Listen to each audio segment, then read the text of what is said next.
Hey guys, welcome to the LCS Rundown. I don't even know what podcast I'm on this week. Guys, welcome to the Trinity Force podcast LCS Rundown, week number 13. My name is Adam Pwnophobia Cogswell. As you can see, the awesome vacation hair is here. There is no crazy mustache beard thing going on, no red hair this week from this guy because I am not Mott Nagorum, who is not joining us because Comcast sucks a giant bag of dicks. Yeah, they do. It can be multiple. It can be multiple bags. It can be multiple dicks.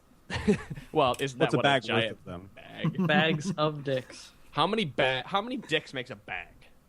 At really least depends where you go. At least 6.5. I think a dozen is usually the minimum. I would do a baker's dozen, personally. I'm gonna Urban Dictionary this real quick and see if this number. We Because should really ask Recurrent about this. Right. What about a New York dozen, which is like 18? it is in the top 5 of worst things imaginable. Picture a burlap sack of severed bloody dicks. How much the worst thing possible. Well, this is going off to a great start. So guys, Going well. Thanks guys for joining the explicit version of the T-Force LCS Rundown, where we talk about all the things that your parents don't want you to hear about, what they've shielded you from in 5 minutes. what they've shielded you from your entire life. What they haven't shielded you from is Optimus Tom. No, you have not. Actually, I thought I wasn't going to be here this week, but I came here just because I love everybody so much. Yes, Cereal Box is with How's us. it going, guys? And Greg, Credible Mushroom Russo. Hello, everybody. Guys, welcome. Sorry again that Mott Nagorum cannot join us this week. The whole Comcast fiasco. Some guy's walking up a telephone pole and trying to fix his internet. So I'm going to sit in. No one will miss him. Yeah, we're going to miss him. But I Can't will score fantasy now. points. Screw that guy. We'll get there, guys. We'll get there. That's what he's working on. You know what? With me here, there's actually some kind of semblance of a host. So, I don't know what that is. Shots fired. I just want to say, admittedly, I have not watched much of the LCS this week. Unfortunately, I was on vacation this weekend. It wasn't really.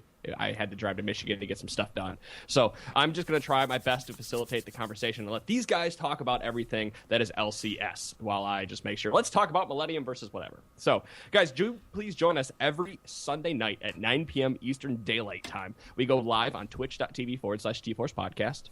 You guys can help out the podcast if you really like what's going on, which, speaking of, ever since these guys have changed the format of the podcast 2 weeks ago, we have received heaps of positive feedback. Everybody's loving the way you guys have taken care of it. You guys are breaking down certain matches, and we're going to continue to do that this week. Guess how much he shared of that with us? It's like 0%. I was gone. I've been gone. 0%. It's been 2 weeks. Well, I've shared some of it with you. No, One? not really. One email, maybe? We got No, one I don't whole even think email. that. So you guys can The new also format? No, he didn't. you guys can also submit feedback about Pones giving us feedback to feedback@trinityforcepodcast.com. I mean, this is his second time on this podcast, and so... Well, the first time was a giant shit show, and this time should not. Oh, we remember. Somebody stripped a little bit. Oh, and he stripped before the show, too. I wouldn't know anything about that. Neither would I. No bikinis this week, no stripping, all LCS discussion. So you guys know everything we're going to talk about. Let's jump into the games this week. We just got done. We wrapped up with week 3 of the NA, LCS, and EU LCS summer split. We're going to jump into the EU since the beginning of the week. What do you guys want to talk about first? Alliance Rawcat, SK and Millennium, Super Hot Crew and Fnatic, or Copenhagen Wolves and Gambit? Let's start with good stuff and end with the bad stuff. So why don't we talk about how awesome Alliance is? They're really, really good. Super Team's finally, they're living up to their name as a super team and just crushing everybody. Only dropping to that earlier game to Super Hot Crew. They got pretty damn good redemption for it this week, too. Like, I'm just pulling the stats up once again to kind of refresh my memory, and it was another one of those Froggen picks Anivia games and goes wild on the champion. I'm extremely excited about this because A, Froggen's on both my fantasy teams, and B, because it seems like they've gone back to just playing extremely comfortably. Like, they're fitting into their role once again, especially for Shook. I think Shook is the biggest cause to Alliance's success. One of the things that they pulled up on the broadcast was they compared Alliance's first 6 games last split when they were sucking and could only win when the week was even to the first 6 games in this split. And Shook had like 13% more kill participation, which is a lot when you go from like 60% to like 79%, like up in the echelons where he was there. It was like 66 to 79 or something like that. Like otherwise that's not the proper math. But not only that, but his number of kills was exactly the same. The thing that changed was his deaths was cut in a third and his assists were tripled. So Shook is really settled into his role of like, I don't need to carry as much, but I just need to make these lanes safe enough so that we can just go and contest every single objective, which they've gotten arguably extremely better at as well. They were the second worst team in EU at taking dragons, and I think they only gave 1 or 2 away this entire weekend. I really like that in that revenge game against Super Hot Crew, you got Froggen and Wicked going back to their just most famous champions with Anivia and Aurelia and going combined 10, 1, and 10. They just dominated that entire game. Only 4 deaths on the team in general, all around. And then I think it was, doing really quick math, like 17-4. And they just crushed Super Hot Crew. Froggen's play on Anivia inspired me to play that champion, and it's become one of my favorites. So anytime I see him on Anivia, I just get a little squee moment. Even though I'm not a huge Alliance fan in general, I gotta love Froggen's Anivia play. Like, that deserves some mad respect. Well, now, again, I hadn't seen these ones. I only got to see most of the NA games this weekend, and I'm looking at the Super Hot Crew game right now. What is Super Hot Crew thinking with this team composition of Sona, Shyvana, Evelynn, Lucian, and Ziggs? Like, you obviously are picking Ziggs to try to push back anytime they're sieging with the Anivia, but you can't siege into this comp because you're going against Anivia and Twitch and Elise, who have fantastic wave clear. But what kind of engage do you have besides a Shyvana jumping in or an Evelynn hoping she survives through it? Like, the Alliance just had such a great disengage team that I feel like Super Hot Crew really let down the potential of picking into this, or was this decided to pick in bans? I mean, I think the only thing you can kind of think on engage, it would be trying to clump people together with a Shyvana ult followed by a flash crescendo. But looking at the pick order, Shyvana was picked first, which just, I haven't really been seeing a lot of top laners get picked up first. To be fair, Shyvana has been played a little bit in the jungle as well. But yeah, I don't really like their comp very much. There's not a huge longer range engage like you have from the binding that Nif had on Morgana, or like a Cocoon. Well, I almost feel like they should have. Again, I can't really see pick order, but I'm assuming Ziggs was picked later on after Anivia was picked to try to. Ziggs counter was in the engage. last Ziggs round. was their last pick. Okay. Yeah. Just by the way, look at this. Why would you not pick Orianna to do this? At least you have some kind of engage or some kind of disengage or some kind of Especially that you can heal. combo with the Shyvana that you burned your first pick on. Right. I feel like Super Hot Crew kind of looked at this and panicked and said, "Oh my God, it's Anivia! It's Froggen and Well, Anivia. that was the last pick. They hadn't even seen that yet. Oh, okay. I thought the other was the other way. I'll show you where to find those later. Thank you. Well, go ahead and copy it to me because I'm looking at the LOL But esports. but site. speaking of the poor engage, I noticed that from a couple teams, and it more this weekend than others. And I'm not exactly sure what's spurring on this experimentation with some teams, but they're trying to do this like almost zero initiation, but still not quite a poke team. It's really weird, and I haven't seen any of the teams that have tried it this weekend do well with it. Didn't see it. CLG versus Dig. They did well. They had a non-initiation team. I really wanted to be happy as a CLG fan. I was really excited about the first game, and then the C9 game happened. I didn't get to see that game. We'll get to talk to that. We'll talk about that a bit later. I kind of feel like with the overall composition from Super Hot Crew, just kind of taking a step back, the Orianna would have been a fantastic pickup in this one to synergize with what they had and completely commit to the Wombo combo kind of factor. But one of the things that's really weird is I don't know what their pick and ban phase was. They banned out Lee Sin. Okay, that's a Shook champion. They banned out Thresh, which We Will Fail Her during the little preview thing said, we're not even going to bother banning Thresh. Like, I dare Alliance to ban it. And then they ban it second ban.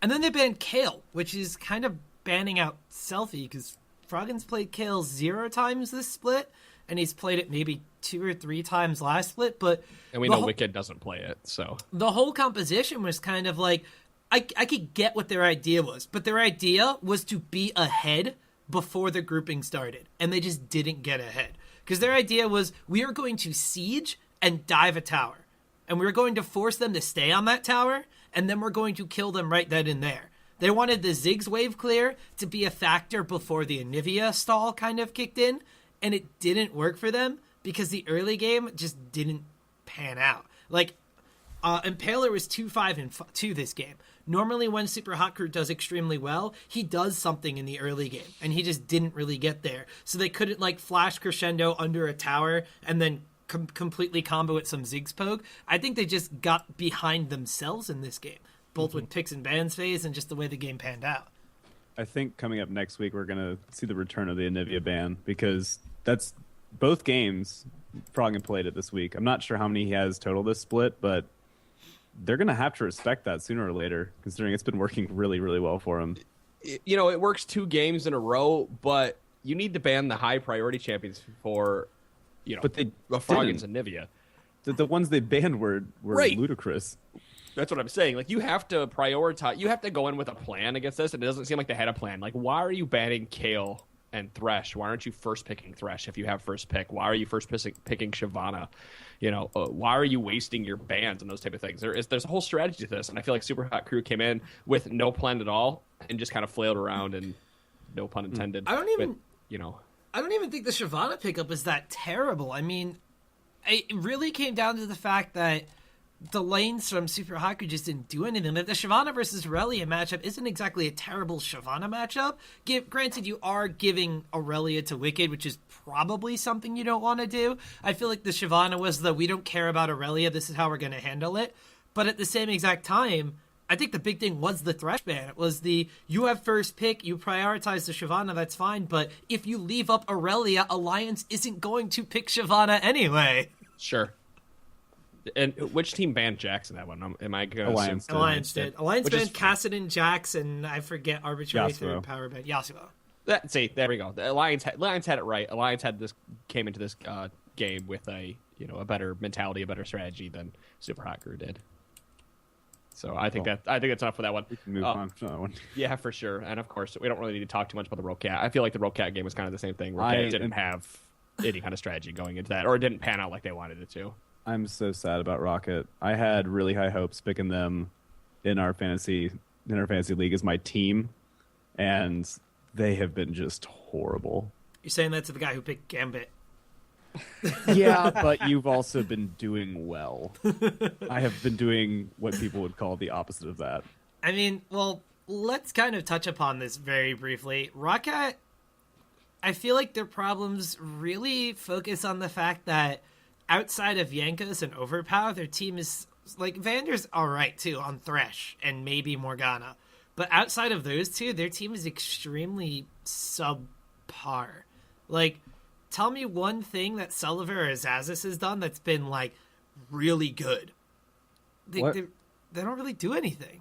I've got a good question for you, Tom, and I'm not sure if you'll know the answer to this, because obviously, last split, we saw them come in, make a huge splash, finish third, and we're just pretty much the darlings of the LCS because they came out of nowhere. Is it something possibly that changed in the meta a little bit? I know that the introductions this split would be the change of turrets so that bot turret has that extra damage reduction. I don't want to talk about too much about meta changes, considering we have another podcast for that. But is it something like that might have really influenced Rocket's fall? Because they looked it's a lot so like good. the XDG situation, but there's no obvious roster swap to like. There isn't any. Oh. There's no roster swap. There like everything's the one. same, but they're just like it's like like two different teams. So it's actually very interesting you bring that point up. One of the things I've noticed is, especially in EU, you have lanes matching up against lanes more often. Like, you have the duo lane going against the duo lane, the solo laners going against the solo laners. Not too often do you end up having like 4v0 tower pushes anymore, and even the buddy jungle system has kind of really fallen out of favor. Like, it still happens, it's a viable strategy, but it's not the default strategy anymore. The default strategy is standard lanes in Europe, and I think that's where Rocket is extremely vulnerable right now. It kind of harkens to the fact that last split, Sulliver could not out AD carry any AD carry in lane. He was extremely dependent on what Vander could do for him as a support. When they got Thresh, they performed extremely well. When he didn't get Thresh, they had to lane swap or they lost that duo lane matchup. Same thing for Zazis. Because they're not lane swapping anymore, and because the enemy top laner is no longer as starved for farm as Zazis, I think you're starting to see Zazis is very subpar as a solo laner. He can't really go toe-to-toe with Wicked or even Soaz, who's in a bit of a slump. He doesn't really go head-to-head against solo laners as well as you probably should in that circumstance. So when you have two of the lanes on Roccat, kind of a non-factor for the majority of the laning phase already, you could focus on other things like keeping Jankos down. Roccat was the worst team at taking dragons last split. And now that Jankos is being so heavily focused by whether it's duo jungles, whether it's by jungle invades, whether it's counter ganks going on because they know where he's going to focus, mid lane, because that's the one where he needs to get ahead for Overbound to do anything, they're completely shutting him down, taking all the objectives, and before you know it, Rocket's trying to fight when they're at like a 5,000 gold disadvantage. Yeah, so it might be something like that. This strategy was working out for them much better last split, but I'm sad to see them fall because I really liked them last split. I don't know. Who else? Do we want to cover another game specifically or team? Let's talk about how the Copenhagen Wolves suck this week. As opposed to what other week? Yeah, I was going to say, as opposed to what? So Copenhagen Wolves right now, they're 2-6. They are slightly better than Roccat. But the way they played this, they had to play Gambit and they had to play Millennium. And this is Millennium when they've lost 4 games in a row at this point. And they just shit the bed. Like against Gambit. Let's talk about how Copenhagen Wolves basically had that game won and then decided to kind of let Gambit just team fight their way into victory. Like Darien, I believe that was the game with Darien on Kale, where he was like 75 CS behind and then somehow caught up to Young Buck's Shyvana. Like, I don't know what the Wolves are doing.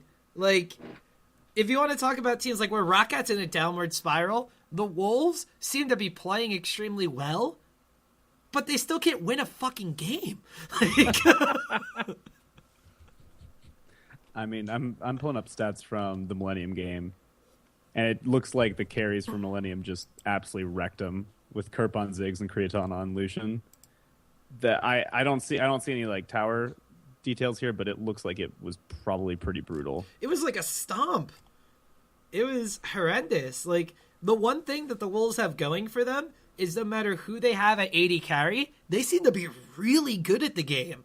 But then the next split, they decide to leave for another team or get kicked off for being toxic, and they just move on to greener pastures. I don't know. Like, I guess at this point, the Wolves are just like the LCS AD carry breeding grounds. I don't know.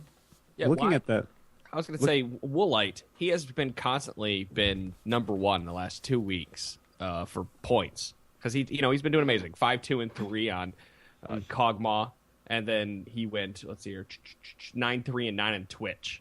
So he's outperforming his entire team at that point, just doing great on the AD carry. But they don't know how to fall onto the back of the AD carry and allow him to do his job, it seems like. Is he just cleaning up fights or getting early kills in these, and then his team is faltering?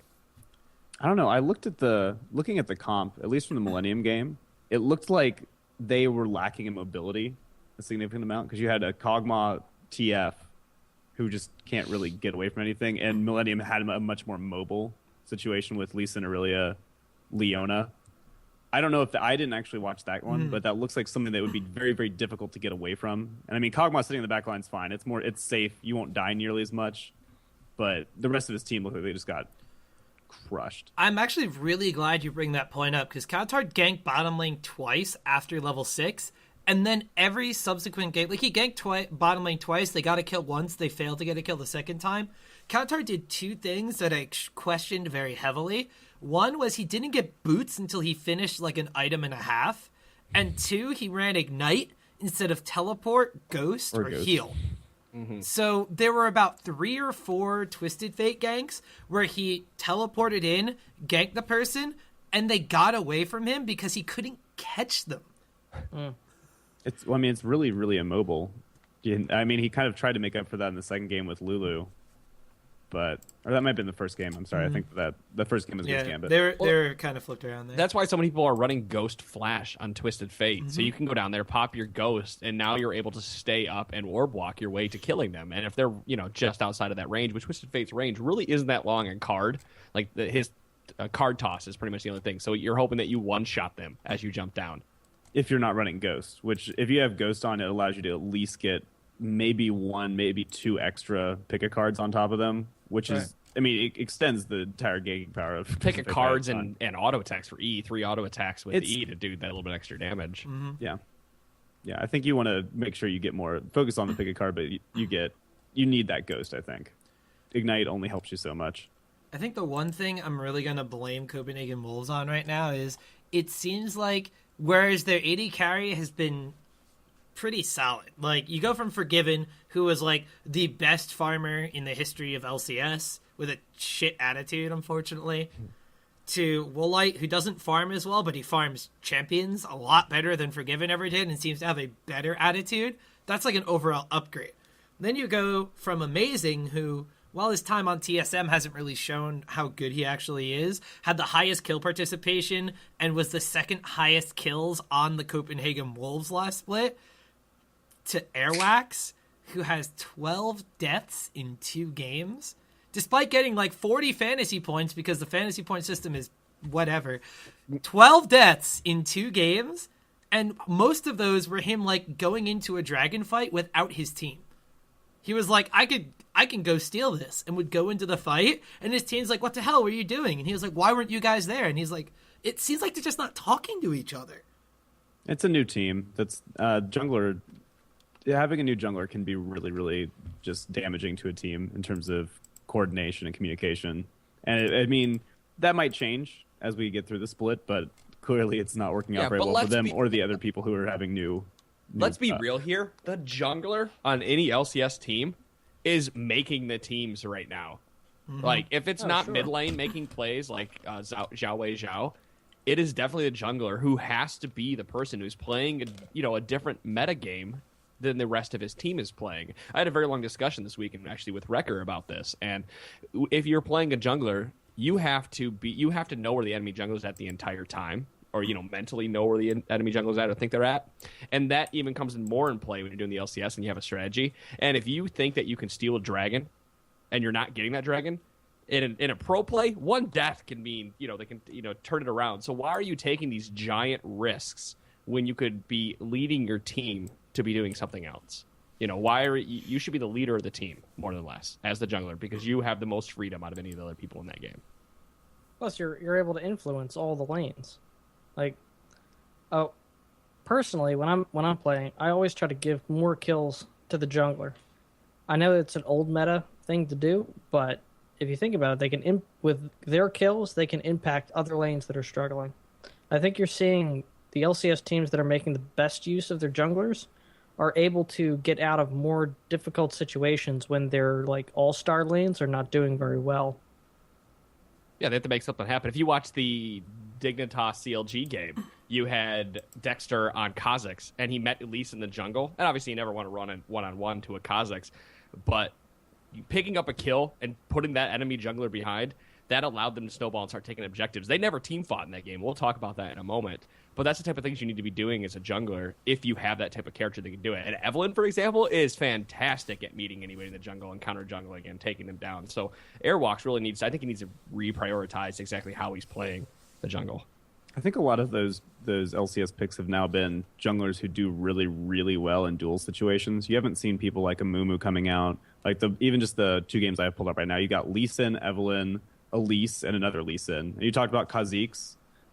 Those are all really, really great one-on-one duelists, and I don't know that any one of them is the best, but all of them take a good bit of skill and can really, really just say, hey, find me in the jungle. Mm-hmm. I'll F you up.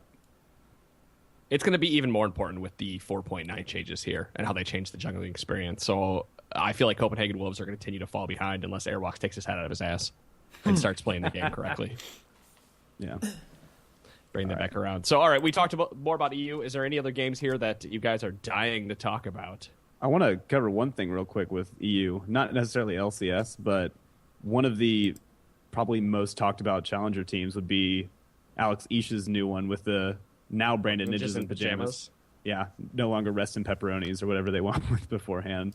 But they had formerly suspended people, Mythia Nuke Duck, suspended again. I think sorry, Mythia might not have been, but I'm pretty sure Nuke Duck was. No, they got fined. They got fined $500 a piece, and then continued to act not even just toxic, they were blatantly racist.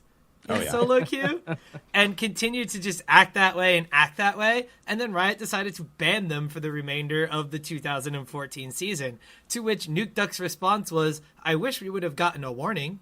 Yeah, I saw that. You know, I mean, and we know. Like, if someone had told me being a racist jerk-off would get me banned, I wouldn't have done it. Wow, you took $500 on my pocket? That wasn't a warning.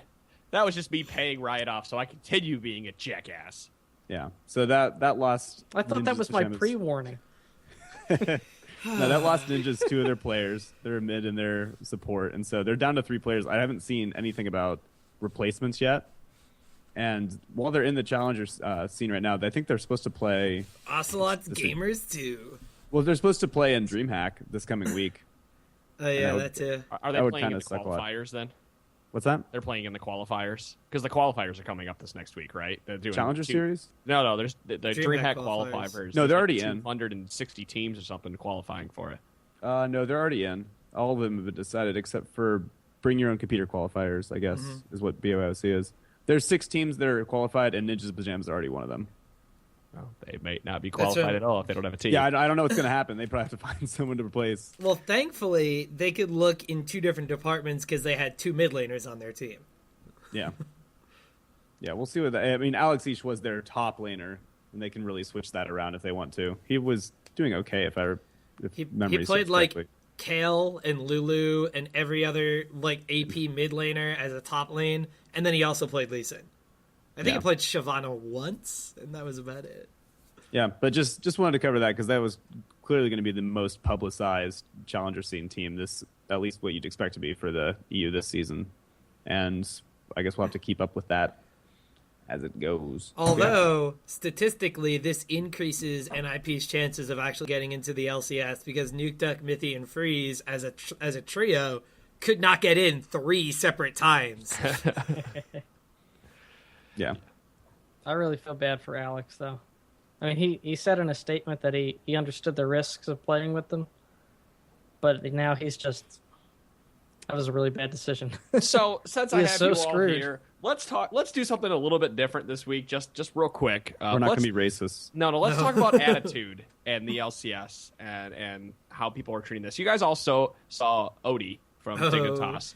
He got fined $1,000 for jumping in a Summoning Insight chat while it was live, blatantly racist, while calling out Monty and Thorin and, calling them names. And I feel like as we continue to breed these 19, 20-year-old kids, we kind of talked about that. And Odie's not that age.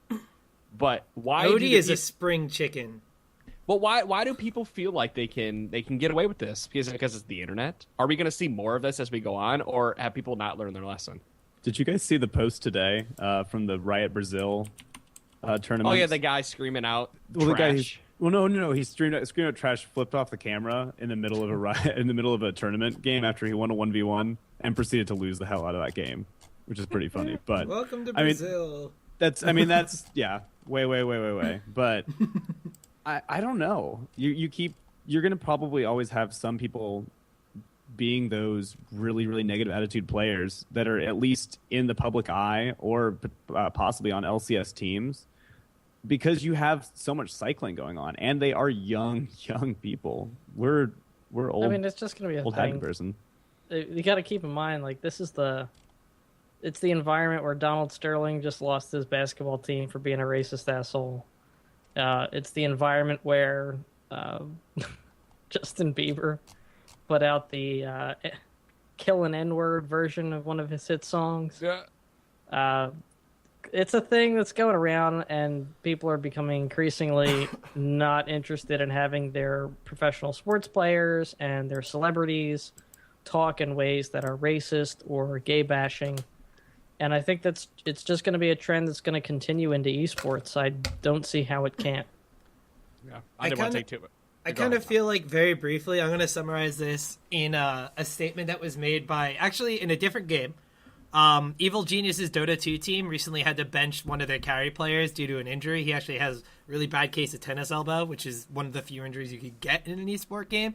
But collapse long. Well, or collapse long. But they had to bench him and pick up another player. And one of the things that they said in the interview was, I think this is in general, because it's the internet and because these kids are so young and they don't really understand until they get in front of people, like on a stage, like how much they like mean or how much they represent to everybody. Do you think Nuke Duck would because he was at fucking Worlds? But the player goes, I don't hate being a sellout. It's just if I had a choice of like being responsibility free, I would rather do that. Now I have to watch things I retweet and say, and I can't be as racist in games. Like, that's a direct quote from a player. Wow. Like he's basically saying, like, yeah, I'm still like a kid, and I really want to keep acting like a kid, but since I'm on a team and I'm making money, maybe I have to watch what I say, but I still would rather not do that. So he's like blatantly saying, like, good, I have to be like PR and everything in public, Tom, but I'm still a douchebag. That's not even the worst part about that. The worst part about that is, like, man, I can't be nearly as racist as I'd like. Like, it's like, I can't be nearly as bad. Wow. And it's just like, I just don't understand, like, the process of these players. Like, I just don't understand what their thought process is. Like, I mean, I'm not defending any part of what they're doing, but I can go back to 18, 19-year-old myself, and if I was able to, I don't know, look back on some of the thoughts I had then, they wouldn't be racist, but they'd certainly not be very smart in what I think about now. I would be very, very ashamed to say, oh, I was an idiot. Well, I mean, a lot can change, but as they cycle people out, as more people retire, and you get younger kids back in the game, who knows what will happen? You might have things might change. We might have a lot of more mature ones. Maybe these coaches that are helping out could just say, "Hey, don't be an idiot," and it'll change things. But Or Yeah, maybe have better vetting of your players so they stop getting fined and banned mid-season. We Go could that have extra step. Be like, is this guy racist? Why don't I look into him a little bit more? Why don't I take my interviews a little more seriously? Maybe when he's talking about black people in the gaming house, which I'm sure happens if he's doing it all the other places, maybe that's a warning sign, and I should pull this guy aside and figure out if he has a place in our team before Riot decides that he doesn't. I think the end-all, be-all to this, especially with the challenger scene, is managers need to step up and manage a team and be an authoritative figure rather than a friend first. So, let's go ahead and move on to NA since we spent a good 10-15 minutes on this. Yeah, finally the interesting division. Yeah, let's talk about the NA division and how we have a giant tie. I'm sorry, it was EU NA last year. is so much more interesting than EU. Like, as interesting as EU was last split compared to NA, it's the reverse now. Oh, I figure, like, it is a reverse, EU though. is like watching paint dry, and NA is where all the exciting stuff is going on right now. remember who called that? I was going to say, It was we called Tom. that before it. It was Tom. I said He it was called going to exactly that. completely flip. And whereas you're saying EU is like watching paint dry, I don't know about that one because EU had the most kills in a single day last week. Not this week, but last week. They had the most kills in a single non-super week day. The games. I'm talking about like the higher level. Oh, okay, yeah. The higher level stuff. Yeah, then all credit to me. I totally called that. Okay. I remember EU, it. it's I remember very it 'cause I checked- stratified. It looks relatively stable. It looks a lot like NA did last time, which, yeah, I do believe you did call that, Tom. And NA, much more so than I thought, has become a lot more competitive. I knew there was going to be a lot of jockeying around in the middle, but I didn't expect the teams that are good to be this good and to be that many of them. All right, The well, teams that are bad to be that bad. let's talk TSM LMQ right now. Last week, you guys were talking about LMQ. You guys gave them quite a bit of flack about how they're playing and their strategical advantage or disadvantage in the game. And now they played this week and they beat TSM.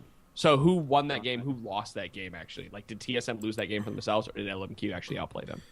I'm going to say LMQ outplayed them. Like, I didn't actually get a chance to watch day one because I was away. So you guys are definitely have to catch me up to speed, especially with the Dignitas CLG game later on, because I just heard things from tweets.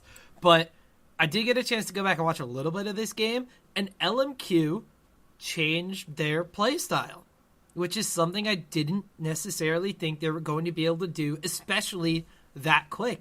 They picked two champions, built them for split push, and completely picked apart TSM.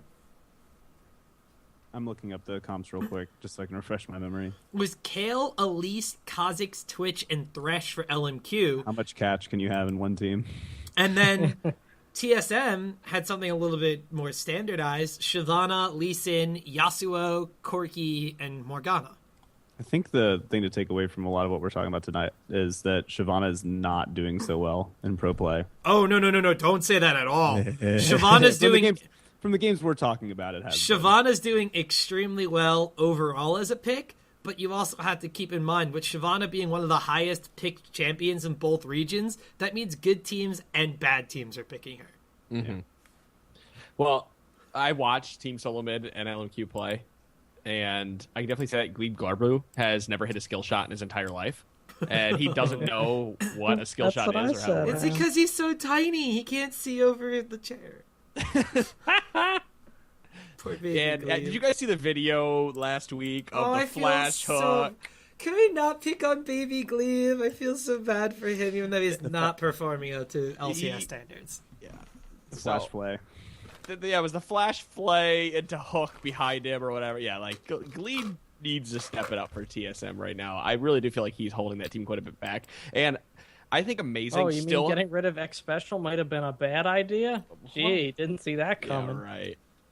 Well, okay, correct me if I'm wrong, but I feel like Amazing is still trying to play as if he's on the Wolves, and still feels like he has to completely carry the entire game, and is making decisions based on that mentality. I'm going to say not only is he playing that way, but I'm going to go as far as to say that he and Dyrus just do not work together.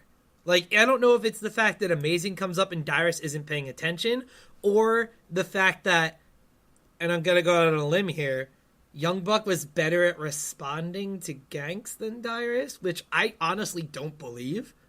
But it just seems like when Amazing tries to focus on the solo lanes and get the solo lanes somewhere because he thinks his AD carry will be safe enough, it just doesn't work the same.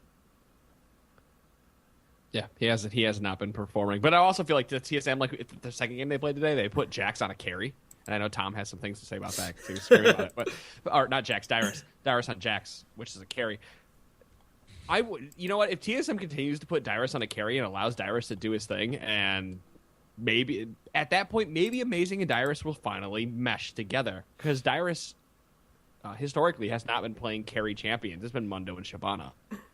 I feel like when you give Dyrus a champion that wants to get kills and be involved in fights to kill things, he goes from being asleep at the wheel, which is normal Dyrus state, to like participating in the game. Like, and right.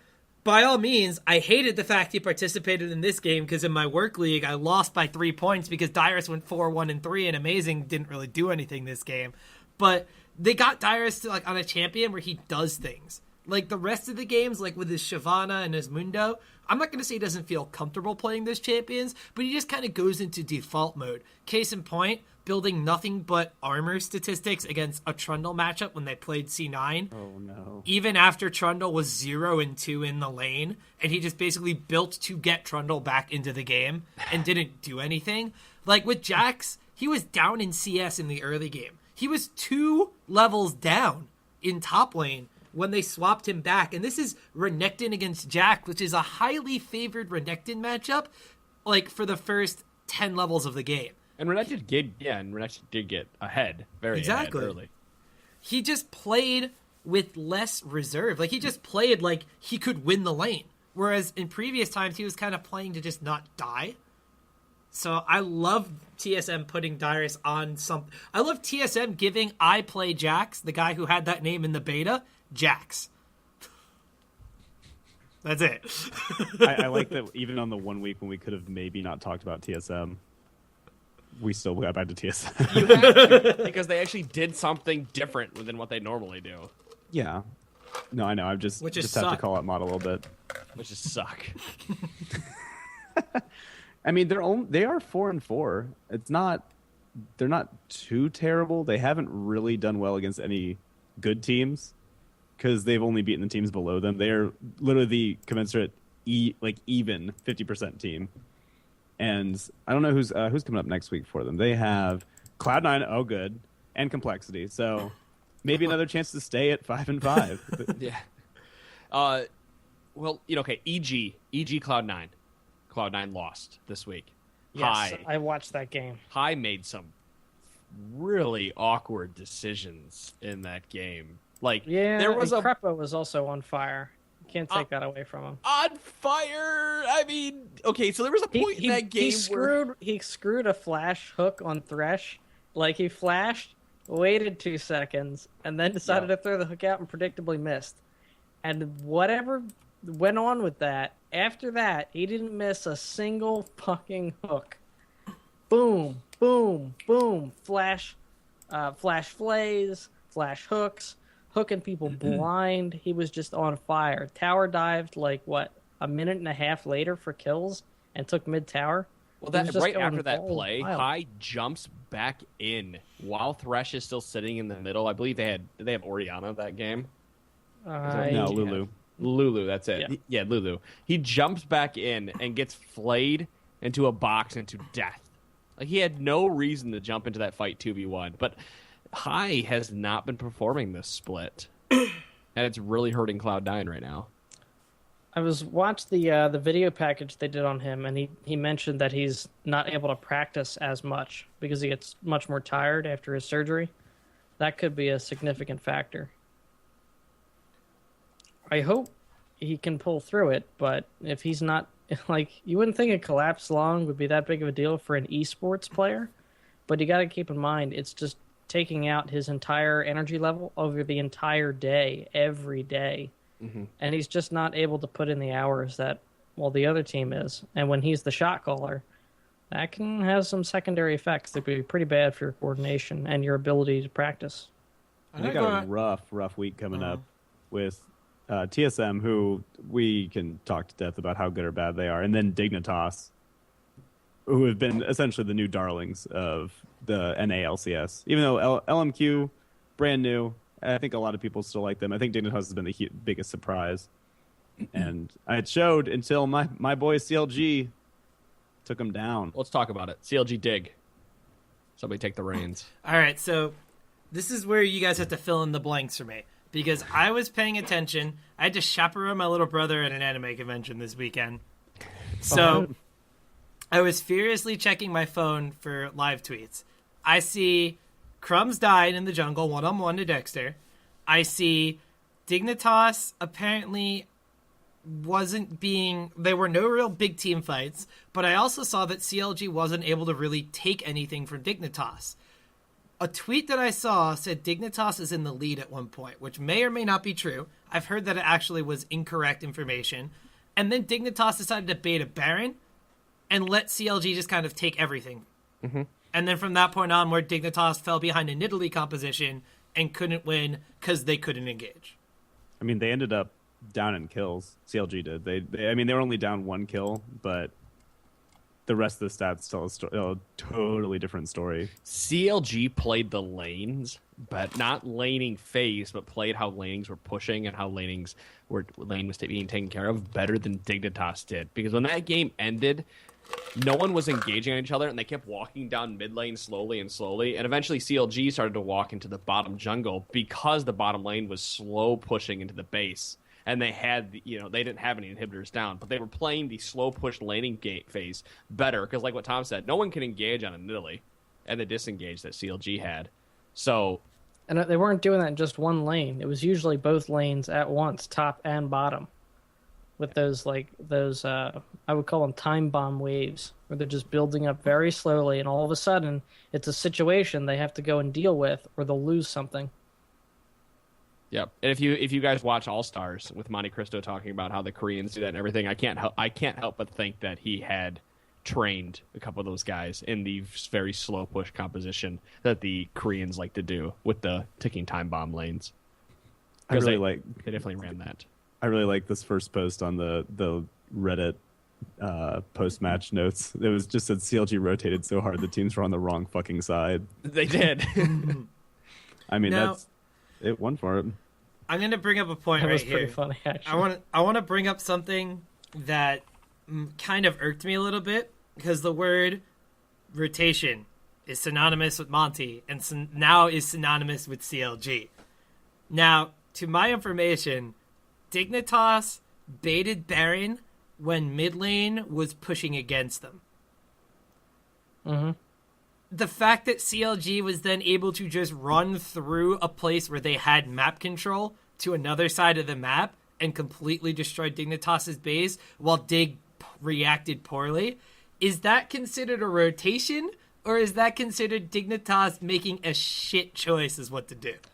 I think he's using rotation in a bit of a sarcastic way, and that they rotated sides that they were playing on, and it looked like red was bottom. Because I asked Twitter, I was like, what happened? It's not a rotation. Dignitas is taking Baron, and CLG all of a sudden was in their base. What happened? They're like, man, CLG had such great rotations. I'm like, what did they rotate? They rotated around a team that didn't move. Like, I guess technically that's a rotation, but... It was just a bad call by Dig. Well, Dig had really hoped that CLG wanted to stop them at Baron. Dig wanted to fight it out. Dig sat in that bush and waited for a little bit, and next thing you know, CLG is like, we don't want Baron. We don't need it. You guys can have it for a little while longer. We'll just wait it out and push the waves while we wait out the Baron buff, but we got an inhibitor for it. So that's more gold, and that's a super minion wave. So can we call CLG better wave manipulators than better rotators than Dignitas? Oh, yeah, absolutely. All right. Because that makes way more sense. we've already seen Kobe pretty much say rotation's a bad word anyways, but sometimes it's appropriate, just not in this case. Yeah. Sometimes the team just completely outmaneuvers another one. Other times the team sits at Baron and lets them take their base. I don't know what went on with Dig in that play, like why they didn't react sooner, but... Because when you have Baron at under half life, just above a quarter, you're like, we have to finish Baron. We can make it back. I wonder if Dignitas thought they were ahead. I would think they that did. They looked like they were ahead. They had a way better team fight than CLG did. But when you circumvent team fights, yeah, right, yeah, that's all they did. Well, they had what I got? Do I have it up here? Shoot, hold on. Sorry. I mean, but if you end up in a situation where you do have those waves pushing, and let's say I don't know what the ward situation was at the time, but let's say Dig couldn't see them until it was too late, then you have to make a really, really bad 50-50 call that's a pick your poison situation. Mm-hmm. It's like, do we want to go for the Baron? We really screwed up because they're not coming, and we're giving up at least, I don't know how many turrets they got off that, and the inhibitor. I think it was 2 in the inhib. Yeah, they got 2 in the inhib. And Dragon.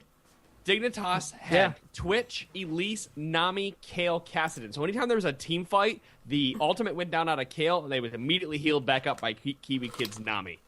So you're not killing that person unless you're doing 2 full rotations of spells. So any team fight they did wasn't going to, do well for them. So Counter Logic Gaming had to manipulate the waves and had to play the defensive strategy better than Dignitas was playing their offensive strategy.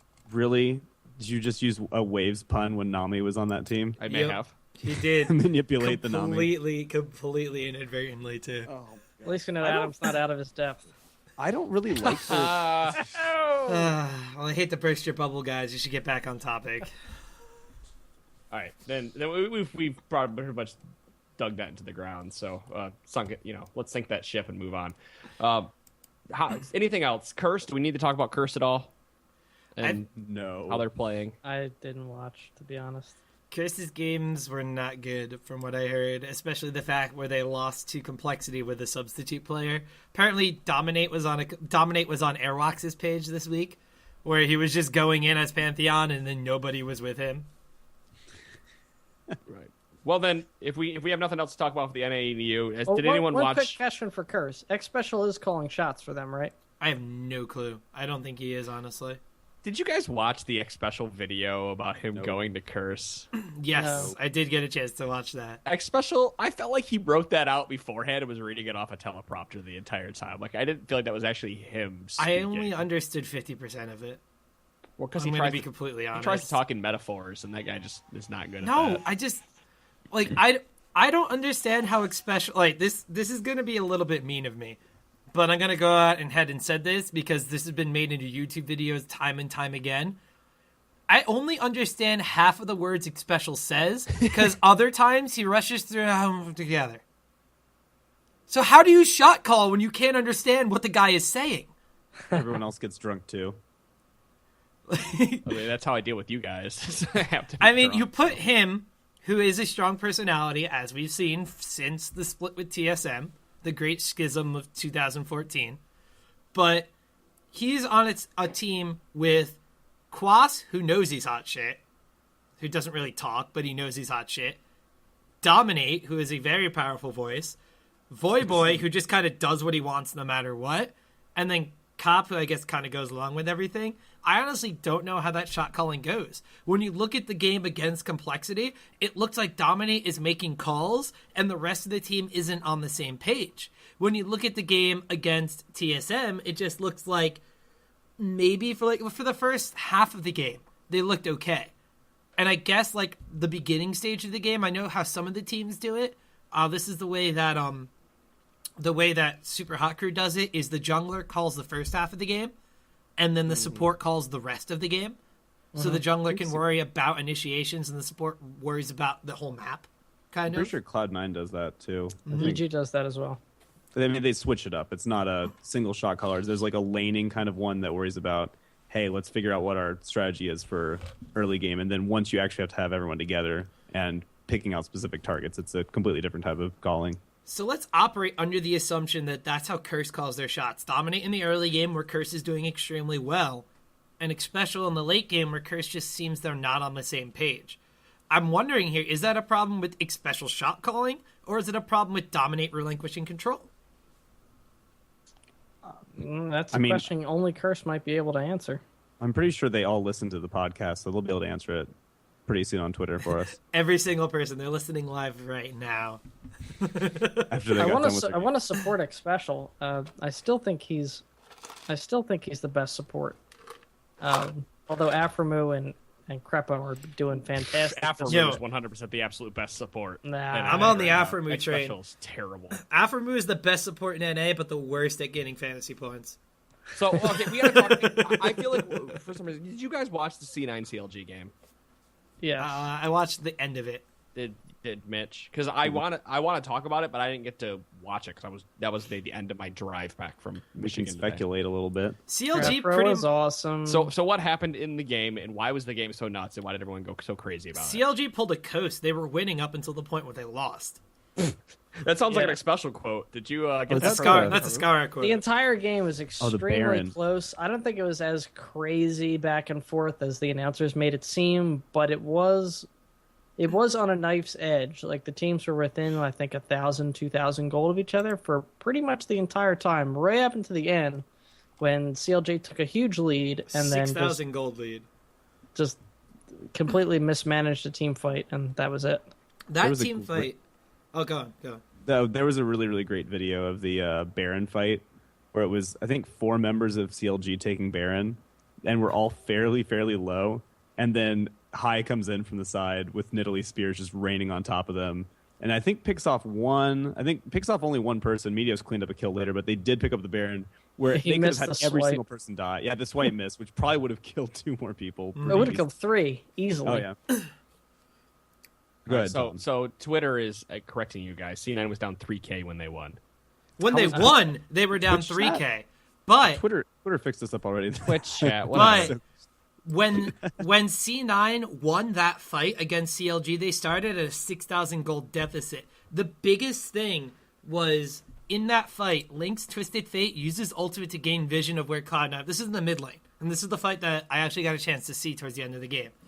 C9 were coming down from like the Barren River area. They were going in between the place that would be in front of where your mid tier 1 is and the river, that little choke point. They were coming in through there. They kind of came in and kind of funneled themselves out into mid lane where their mid tower would be, and CLG was sieging in on them from that point. Link flashes, and High immediately flashes away. Because they're engaging on High because Twisted Fate ultimate runs out and they lose vision of Twitch, who's invisible. So they engage onto High. High flashes out immediately and Link's auto attack hits a minion. So the Twisted Fate, the initiation, is on a minion. High flashes out. And after that, they try to funnel into like an engage where they didn't land the CC they needed to pick off the big threat. When the turnaround comes from C9, Sneaky is literally next to double lift. And he eviscerates Lucian and then cleans up with a triple kill. So because the mismanaged initiation from Link in that circumstance, or at least the mismanaged crowd control usage from Link, followed up on the fact that they engaged on a secondary target rather than the primary focus because they didn't know where the primary target was, it wasn't even a really well-played fight by C9. It was just, if CLG had waited 3 seconds for Twitch's invisibility to fade off and find him, they would have had a way better fight. So CLG threw the game by accident. By a complete accident, yeah. Yeah, that's just you can't and you can't come back from that, and it's just something that you can't count for it happening either. Yeah, real unfortunate. And that minion, I'm pretty sure, ate it pretty hard, but otherwise, not really a very good fight. Maybe get some Minion Oracle is C9's lenses. MVP for the week. Minion C9, that's right. All right, then let's round up this podcast, a little bit of fantasy discussion, because I know people are dying to hear what they should pick up or lose for next week based on this week's statistics. I know they don't really care too much about our league, but we're going to talk about it a little bit anyway. So for those of you guys who are following this league, the points have been added up total, and Dominic from the TF podcast took first place, and Declaw took second, with Optimus Tom finally being dethroned after 2 weeks. I lost out on first place by less than 8 points. Everything was super close. I lost to Wrecker by like a point and a half. No, I was playing Wrecker. I know, but no, It was a total. team kill. Like total. He was fifth, and I think I was sixth. He was fourth, you were fifth. That's what I meant. Yeah. And I lost him by like a point and a half. And then there was Machinorum. And then there was Serial Box and Machinorum. Who? Hey, you know what? I'm going to consider this week a victory because right before the week started, we had Mott called me out and said, hey, we're going to have a bet this week on mystery skins. And I beat him. And he was picking me out because I've been garbage and finished 8th, 7th, and now 7th again out of 8 people in 3 weeks. So he just picked the wrong week to be 8th. Yeah, he picked the wrong week to have terrible picks. So it's interesting to see that teams like Woolite, who has been the number one player, like in week 2, he had 54.29 points. God, and Coutard from Copenhagen Wolves had 53 points last week. And I did not get a look to see actually what they had this week yet. Coutard had 44.8, despite the Copenhagen Wolves completely sucking. Yep. And then Woolite had 51.8. If you are not starting either of those people in these next couple of weeks, you're doing something wrong. You're losing your league. Probably. All right. I err on the side of caution with Coutard because his Twisted Fate game earned him like 14 points. And his Lulu game, where he was playing a support mid laner who hit the E button and missed, got him like 30-something points. So err on the side of caution with Coutard, because when he doesn't play a character that can save his own life, he dies like 10 times a game. It's so funny that we just kind of bad talked Copenhagen Wolves real hard, but then they have their 2 fantasy studs. Because the fantasy point system is completely broken. Like, losing half a point for a death and having everybody with the same value for kills, deaths, assists is a little bit absurd. Like, Airwax, 12 deaths in 2 games, 33.18 fantasy points. He got 0 kills in 1 game. 0, 6, and 4 in 1 game, and the man still has 33 points and completely outscored I Will Dominate. Well, there's no way to regulate game length and that's a problem. With a lot of other fantasy things, you have a time limit on a game. When there's no time limit on these, the longer they go on, the more, oh my gosh, the more points are going to get What added. about baseball? There's no time limit on baseball. There is no time limit on baseball. They could go into extra innings until they hit the 21st inning. Yeah. But the way that those work out is way, way different, usually, because there's averages involved. There isn't for this. There should be. If you could average it out by time, I don't even want to try to think of stats.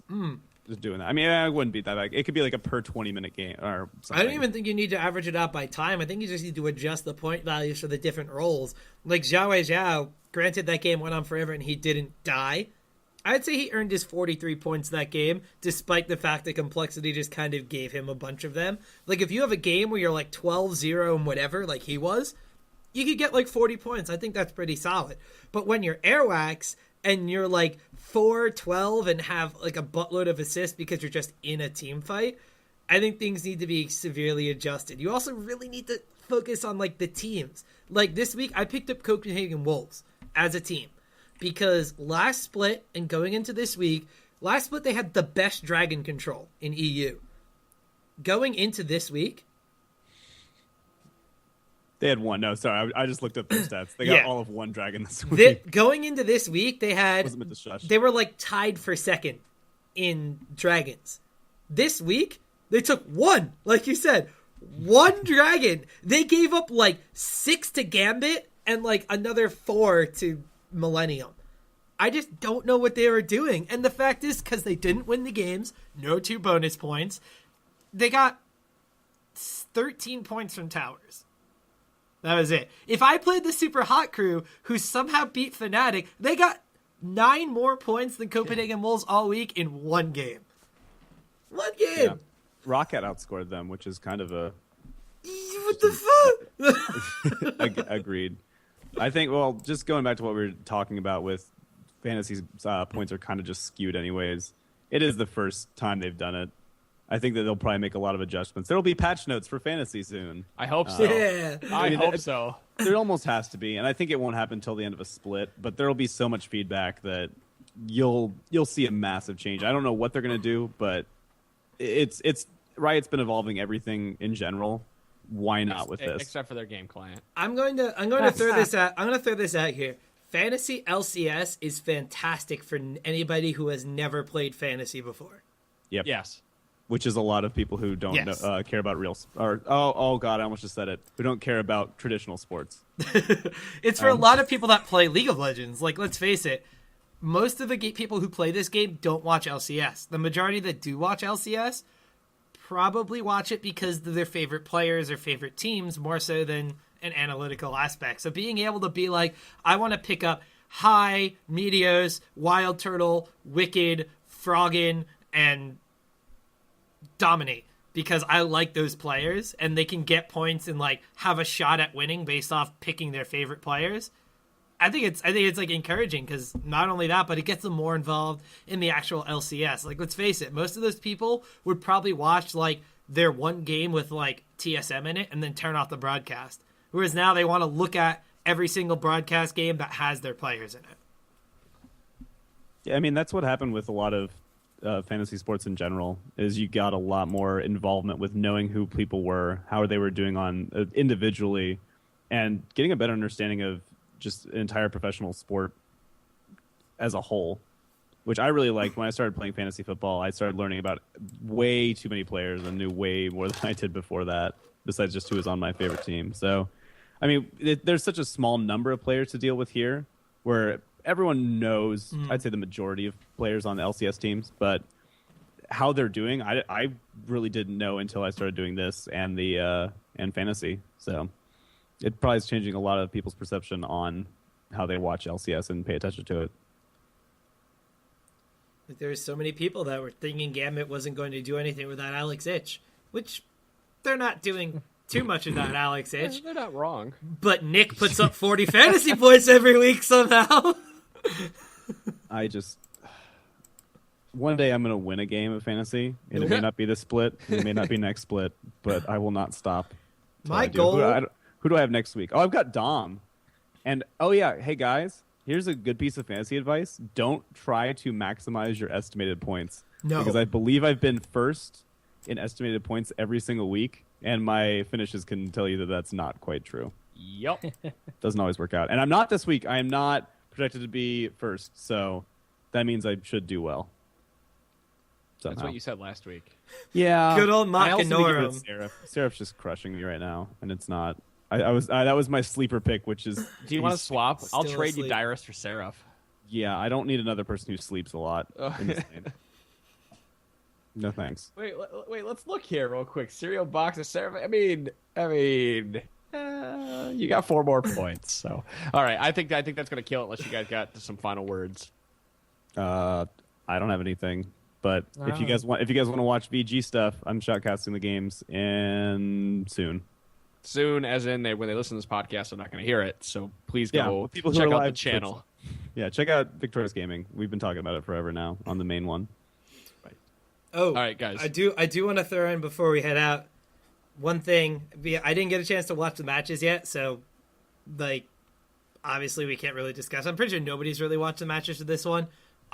Everything in Korea is done. OGN is all qualified for, and they played out the Masters finals where SKT, the namesake for the SKT Masters tournament, got crushed by Samsung.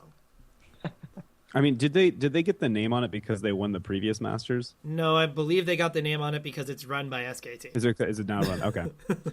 I saw the intro video was pretty hype, and then the results were not. No, the results were extremely one-sided, which gets me a little bit worried for OGN next split. I mean, Blue was one OGN, and then Ozone now it's changing to Samsung White again. They're not bad by any means. Let me put it this way. When I ranked my top 3 teams after All-Stars in Korea, I did Blue, Ozone, and SK Telecom T1K. I'm a little afraid for my third pick after this Masters results. We'll see. I mean, they're still in it, and I don't know. They have looked pretty shaky ever since the spring started. Yeah. Mm-hmm. Yep. Oh, and no Xenix teams in OGN for the first time ever. No more Xenix. I saw that. And there are members that IM1 and IM2 qualified, and between members on 2 of the newer teams that have qualified, there is technically 4 previous IM rosters in OGN right now. It's collusion. Guess so. All right, guys, I think that's going to do it for this week's LCS Rundown. Thank you, everybody, for joining. Sorry if I brought the level of discussion on this podcast down this week. Sam. Yes. They'll be back next week with Mott and Gorham. You guys can yell at him and laugh at him, his little red beard and everything. Mitch will not be joining us for 3 weeks. My God. I'm going to be on vacation. So Good man. he'll be gone for 3 weeks. That we do have Daniel Dracos from GG Chronicle. He'll be stepping in to take over your spot for those 3 weeks. You definitely have your spot. Don't worry, Mitch. I'm not going to replace you full time. I'm going to be worrying the entire time. That's all I'm going to think about. You can just text me every day. Do I still have my spot? I'll say yes. You still have your spot. Here, I'll be out of the country for half of it, so I won't be that. Why don't you do this? Instead of worrying about your spot on the rundown, why don't you worry about winning a fantasy game? And with that, guys, that's the LCS Rundown episode number 14. There is no rebuttal shots for this week. You are out of the ping pong, beer pong tournament. So